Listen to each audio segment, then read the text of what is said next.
बातम्यांचा बुलंद आवाज महा 24 तास। नमस्कार, महा 24 तास न्यूजच्या बातमीपत्रामध्ये आपल्या सर्वांचं स्वागत आहे। बातमी येते नांदेडमधून। नांदेडमध्ये बनावट दस्तऐवजाद्वारे 6 कोटी हडपले। कृषी पर्यवेक्षक वितरकासह 14 जणांवर फसवणुकीचा गुन्हा। कृषी अधिकारी कार्यालयातून शेतकऱ्यांना दिल्या जाणाऱ्या सूक्ष्म सिंचन योजनेचे बनावट दस्तऐवज तयार करून तब्बल 6 कोटी रुपये हडपल्याची घटना नांदेड येथे घडली। या प्रकरणी कृषी पर्यवेक्षक वितरकासह 14 जणांवर नांदेड ग्रामीण पोलीस ठाण्यात फसवणुकीचा गुन्हा नोंद झाला आहे।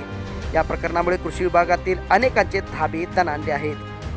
कृषी अधिकारी कार्यालयातून शेतकऱ्यांसाठी शासनाकडून विविध योजना राबविल्या जातात, तर सूक्ष्म सिंचन योजनेअंतर्गत ठिबक व तुषार सिंचन संच शेतकऱ्यांना अनुदानावर दिले जातात।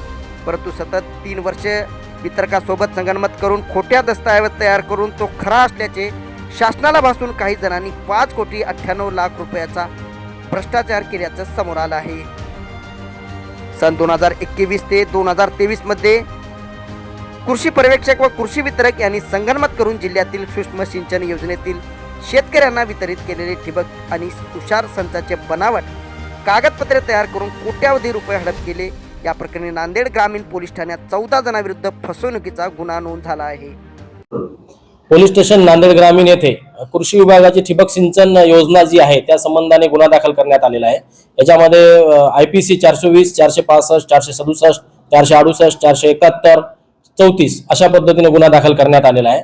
ठिबक सिंचनची जे अनुदानाची योजना होती सरकारची, त्याच्यामध्ये मोठ्या प्रमाणात घोटाळा करून सरकारला वेगवेगळे अनुदान लाटण्यासाठी वेगवेगळे कागदपत्र, पावत्या, बिल हे डुप्लिकेट बनवण्यात आले आणि त्याच्यामध्ये कृषी विभागाचे जवळपास कृषी सुपरवायझर जे आहेत यांचा 11 जणांचा सहभाग आहे।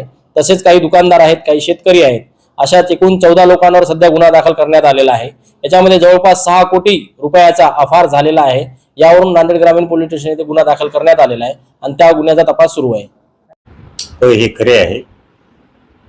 मुखेड, कंधार, नायगाव आणि बिरोली येथील एकूण 11 कृषी पर्यवेक्षकावर आम्ही नांदेड ग्रामीण पोलीस स्टेशन येथे फौजदारी गुन्हा दाखल केलेला आहे।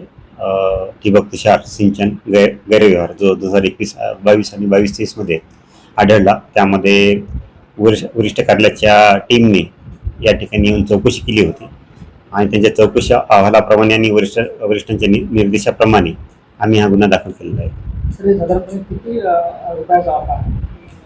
चौकशी अहवालाप्रमाणे हा साधारणतः 5.98 कोटी रुपयाचा हा गैरव्यवहार आहे।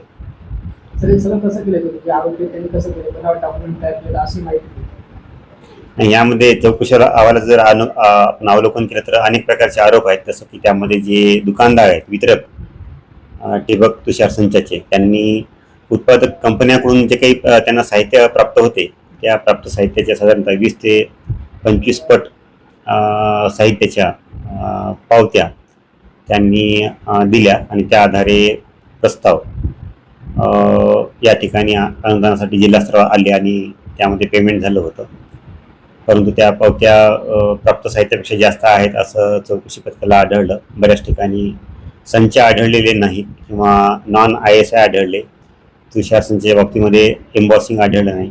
अशा अनेक प्रकारच्या त्रुटी चौकशी अधिकाऱ्यांना आढळून आलेल्या आहेत। याची मला संबंधित तालुका कृषी अधिकारी यांच्याकडून माहिती घ्यावी लागेल।